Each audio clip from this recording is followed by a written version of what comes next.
এই ভিডিওতে আমরা সঞ্চয়, আয় এবং ব্যয় সংক্রান্ত একটি সমস্যার সমাধান মিশ্রণের কনসেপ্ট ইউজ করে করব।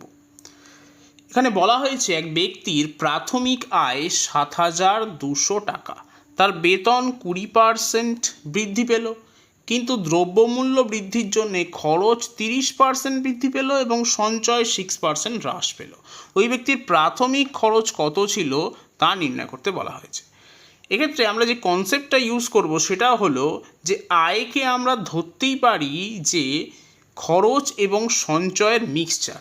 তাই প্রথমেই আমরা লিখব খরচ যা কিনা 30%, তাই আমি লিখছি 30। এর পাশে লিখব সঞ্চয়কে। এখন সঞ্চয় 6% হ্রাস পেয়েছে, তাই আমি বলতেই পারি যে সঞ্চয় -6% বৃদ্ধি পেয়েছে, তাই 30-এর পাশে একটু গ্যাপ দিয়ে আমি লিখব -6।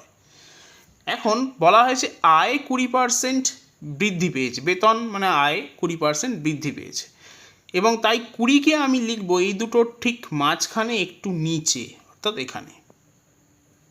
এর পরের স্টেপে আমরা 30 থেকে 20কে বিয়োগ করে লিখব -6-এর তলায় যা কিনা 10, এবং 20 থেকে -6কে বিয়োগ করে লিখব 30-এর তলায়। তখন 20 থেকে যদি আমি -6 বিয়োগ করি তাহলে পাবো 20 বিয়োগ 6, তার মানে 20 যোগ 6, তার মানে 26।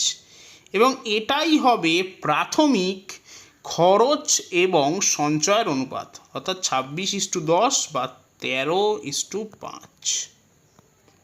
এখন প্রাথমিক আয় বলা আছে ৭,২০০ টাকা, তাহলে প্রাথমিক খরচ হবে ৭,২০০ ইন্টু 13/13 যোগ 5, তার মানে 18। কাটাকুটি করছি, এখান থেকে পাবো 400, তাহলে অ্যান্সার আসছে 5200। তাহলে সঠিক উত্তর হবে অপশন এ 5200 টাকা।